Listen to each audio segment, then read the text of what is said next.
Hey everybody, and welcome back to Life with Lolo. It is time for our weekly recap of Love After Lockup. This is season 3, episode 14, and it was titled Bubble Trouble. Alright, y'all, so not a lot really happened in this episode, so this review should not be very long. I'm just going to really just jump into it. Let's start with Dylan and Heather, because like I said, it really wasn't a lot going on, but they showed, 5 couples tonight? Yeah, 5 couples. So we're going to start with Dylan and Heather. They are basically in the car, and she is talking about how she is thankful for Aunt Diane for bringing them into her home because, you know, they don't really have a place to stay and yada, yada, yada. But it wasn't any privacy. She just wanted him to herself. And I'm like, girl, all you had to do is say that. You doing all this extra nonsense. Oh, we got to go. We got to get out of here. They taking up all your time. And I just want some privacy. I want you to myself. You not paying me no attention. Like, all this extra. Dylan, run. Like, Dylan, Because she basically said that she wanted his attention and stuff. And he was like, you was getting my attention. And she was like, I was not. So they keep going back and forth. And then she says, well, while he was in prison, she had all of his attention. And he was real attentive to her and wanted to, help her with her needs and all this stuff. And I'm like, girl, he probably ain't had nobody to really talk to because it don't seem like he has any family to talk to. Because he's not staying with any family members in that area, and he hasn't mentioned anybody from what I remember.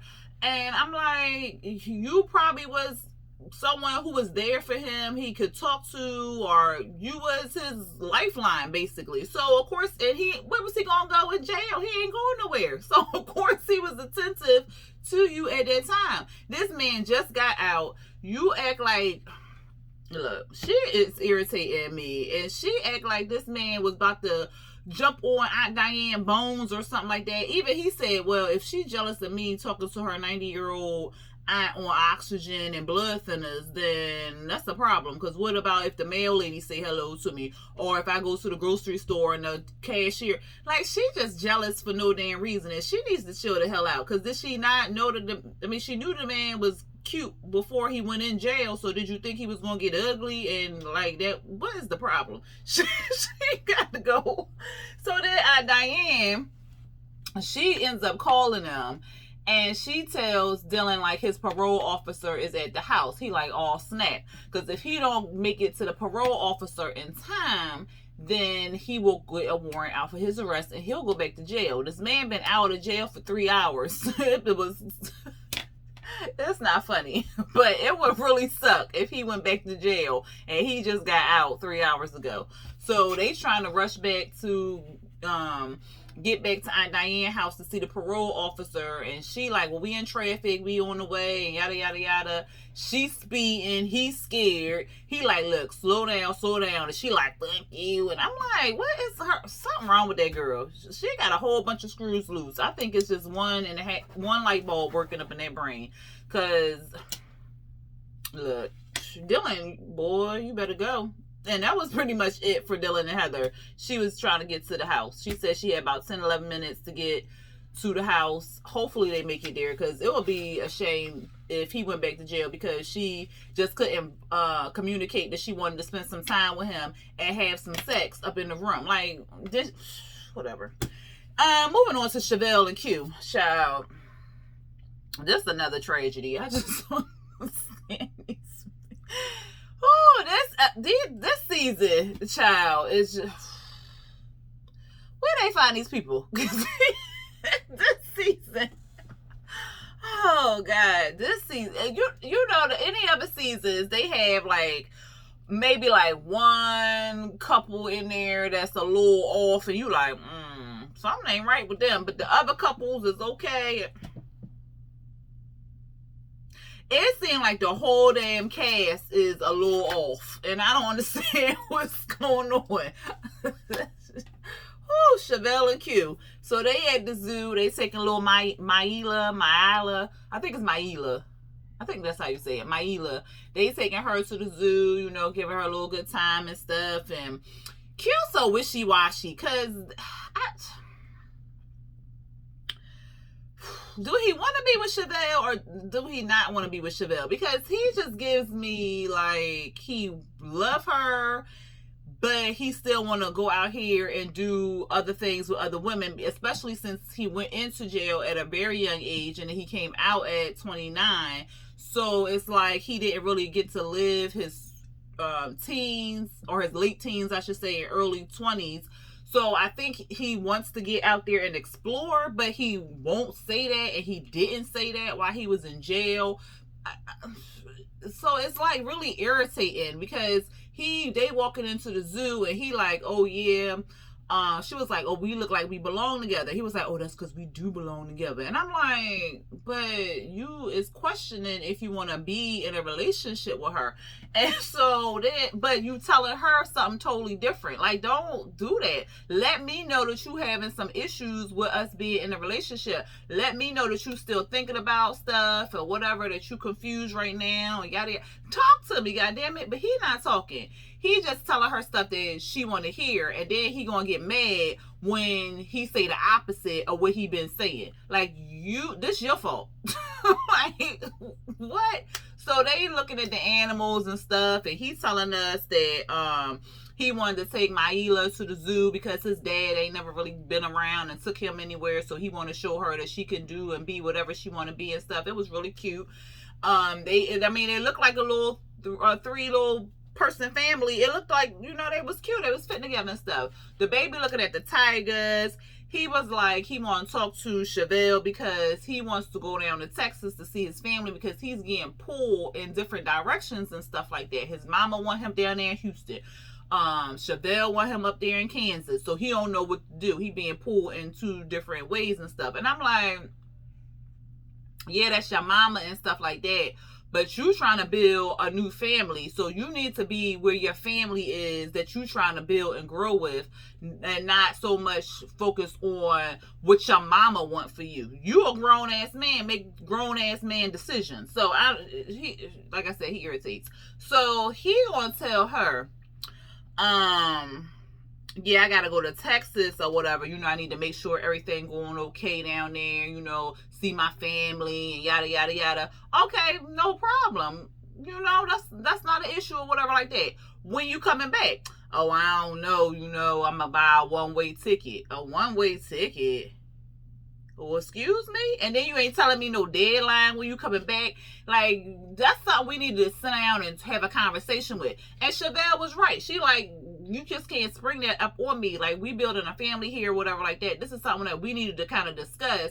I don't have no issue with you going in there to see your family and stuff, but you got to come at me a better way and telling me this and stuff. And then I'm afraid, and she telling him how she feel. I'm afraid that you not going to come back. Oh, I'm going to come back up here. So she was like, well, I don't know, because you're not really giving me no date. And you're not really giving me nothing, to go on. And he like, well, I need to figure out where I want to be and what I want to do. And I want to be in this relationship. So you just, so what I'm feeling is not false. You don't even know if you want to be in this relationship. And that's why I'm scared you won't come back. So she telling him that he basically like, look, this is what you're going to have to deal with. I'm going down there. You going to have to live with it. And it is what it is, pretty much. And she like, what? So that's how you going to talk to me? That's what you going to do? He was like, yeah, I'm just telling you. That's what it is. That's what I'm going to do. There ain't no debate. I'm going down there, and that's where I'm going to be, and you going to have to do you up here. She was like, oh, okay, well, I'm going to do me. I'm going to do me. You out here down there and stuff like that, and I'm going to take care of me. I'm going to do me. He was like, all right, whatever. She was like, I'm stepping back and stuff. He was like, well, step back. All right, bye. I was like, see, right there. You getting all defensive, my sir. And you the one who did this. Like, this is your fault because you don't know how to communicate clearly on what you want. Like, you should have just told her straight up, like, look, I'm trying to figure out this whole situation. I just got out of jail. This whole built-in family is just too much for me. I feel overwhelmed, yada, yada, yada. Like, talk to her, but you want to say, oh, it ain't no debate. I'm going... Chevelle, deuce that man out. You look stupid as hell. That's all I got to say. Who else we gonna talk about, child? And then the 2 couples I did not want to see getting it in, got it in, and I'm like,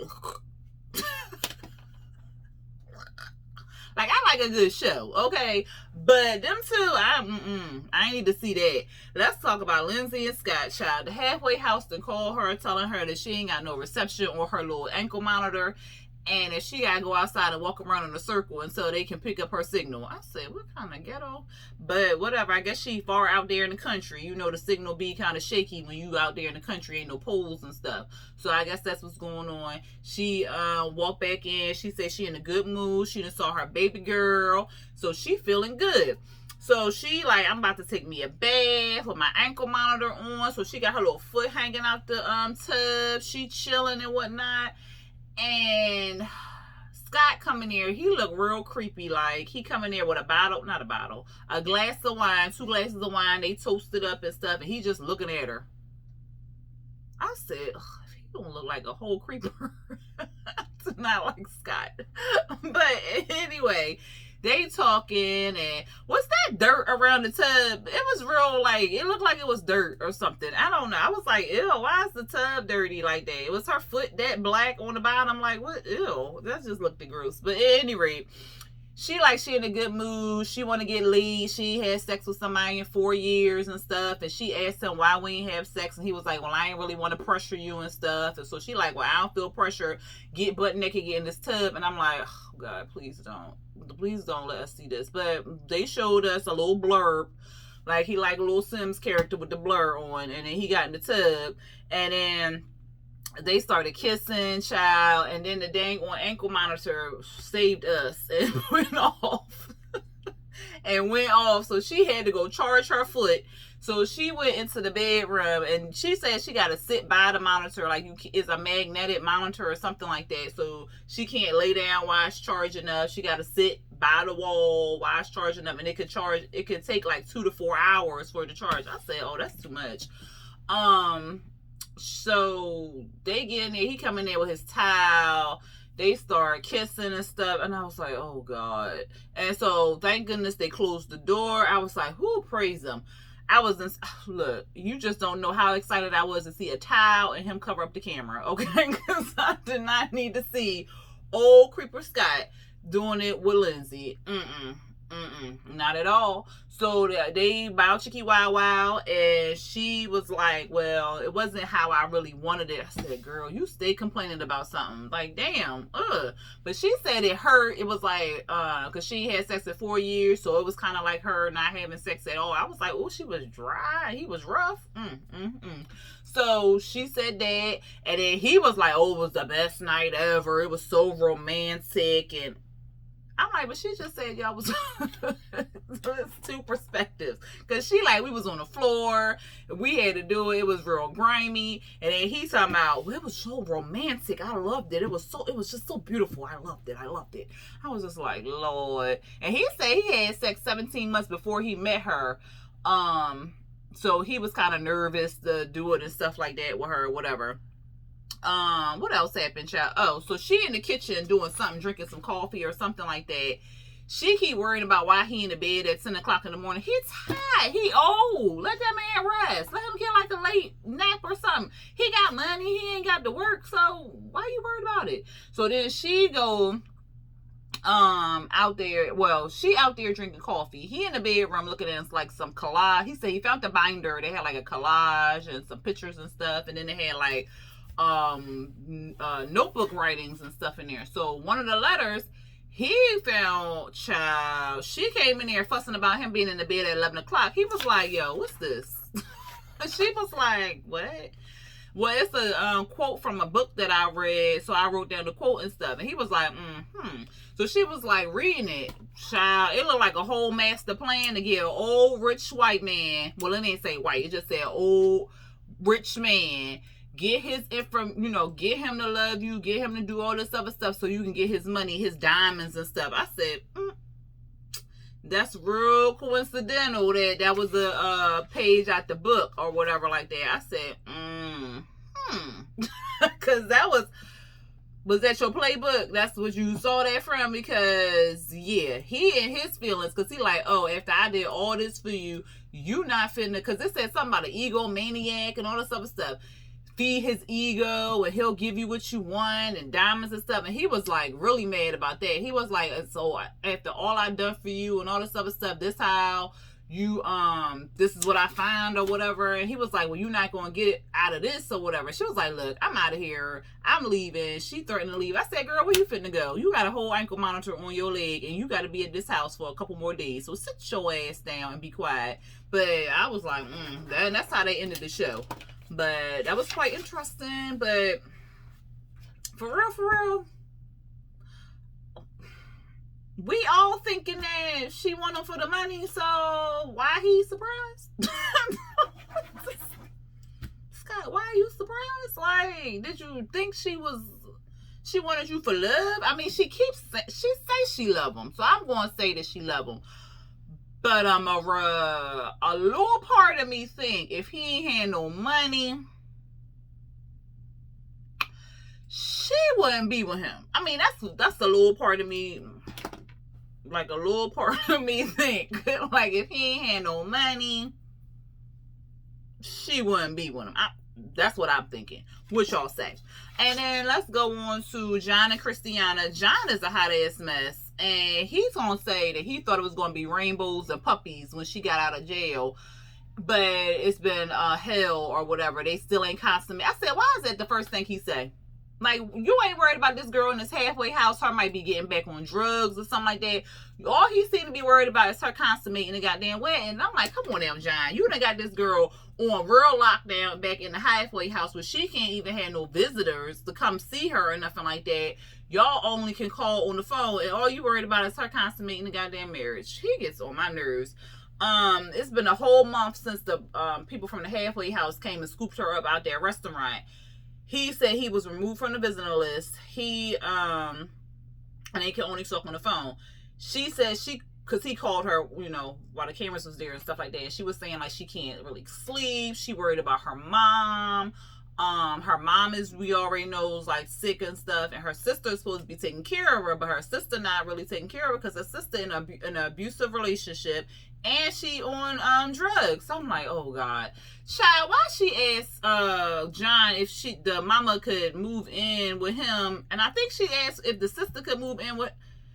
Child, the way John was looking like, what? His eyes got all big.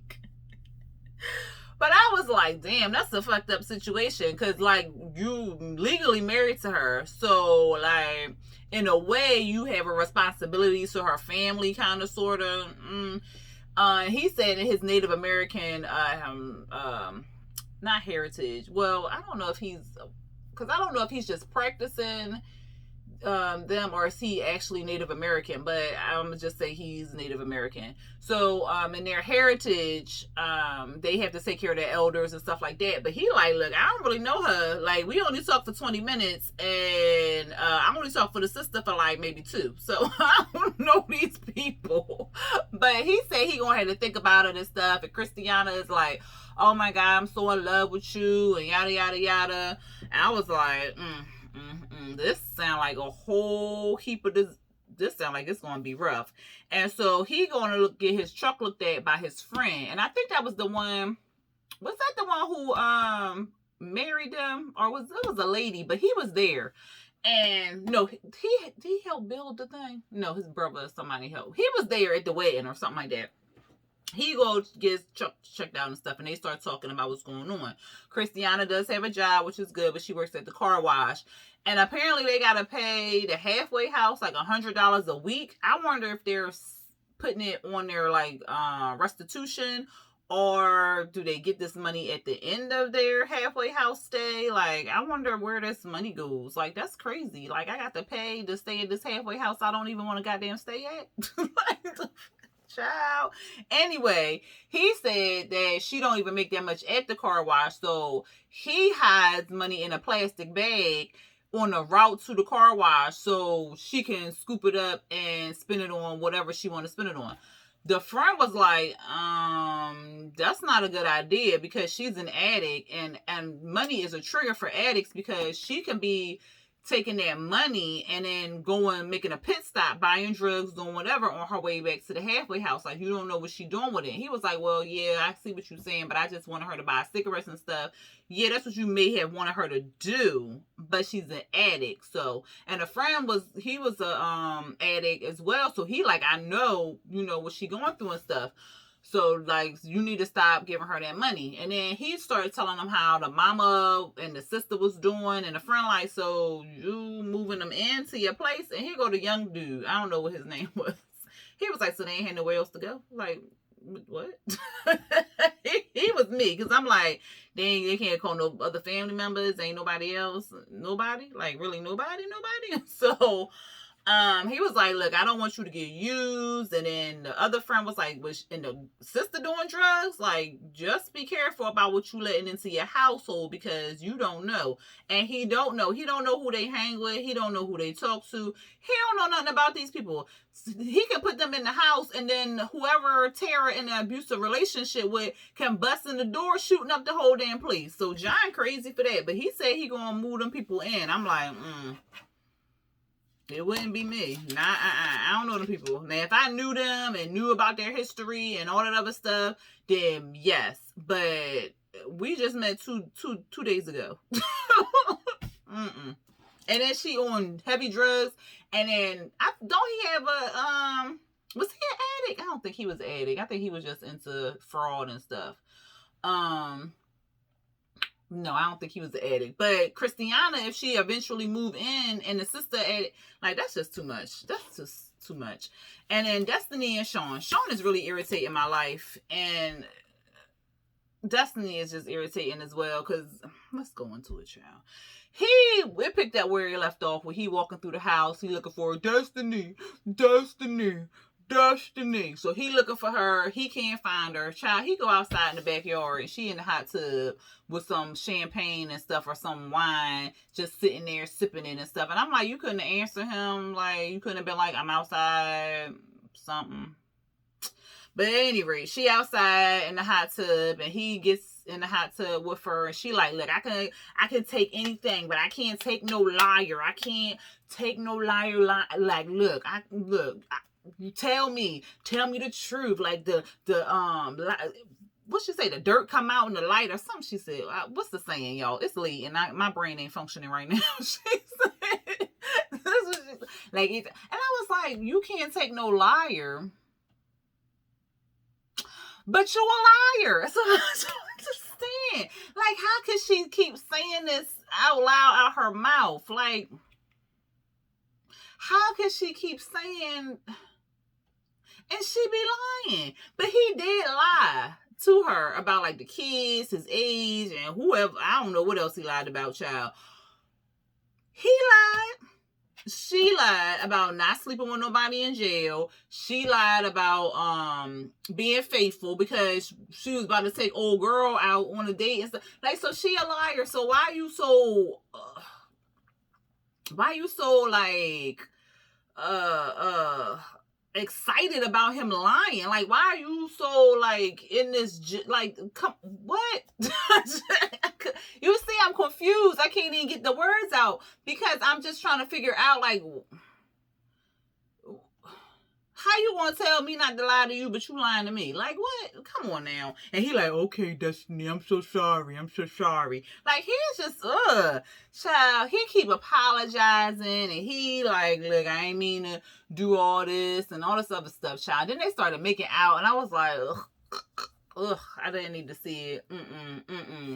And, she says, you know, when the going gets hard or whatever like that, she typically just gets up and leave or whatever. And she said that she want to say at her court appearance, but she claims she gonna go on, you know, to the court appearance, and he worried about that $50,000, and I don't blame him. I'll be worried about that $50,000 too. She keeps talking about the $50,000 like it's $1 or something like that, because they had to fly into her little small town in California to go to her court appearance. So like a day before her court appearance or whatever, and she gets a phone call from her sister saying, oh, let's go out or whatever like that, and Destiny, of course, like, okay, I'm down, whatever. Just let me know it's time. Rah. He like, oh, I knew you was gonna have something planned. She was like, what are you talking about? What are you doing? I'm just saying, I knew you was gonna have something planned. She was like, I ain't even had nothing planned. Like, come on now, get out of my face with all that nonsense and stuff. Okay. I said, oh, he pussy. He don't get a backbone. God damn. So they at the hotel and stuff, and she telling us how she got out of jail and they put her on the ankle monitor and stuff like that, and she cut the damn thing off and mailed it back to the people, and then she had to serve like a year and a half back in jail or whatever. I said, oh, you stupid.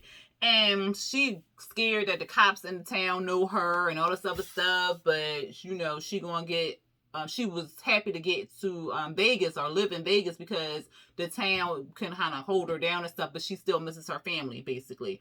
The sister come, he like, look, I need you to take care of her, make sure she okay, and just watch her. She like, watch me? I ain't no little kid, ain't nobody watching me and stuff. He like, look, I'm not saying watch her, like watch her, but watch her.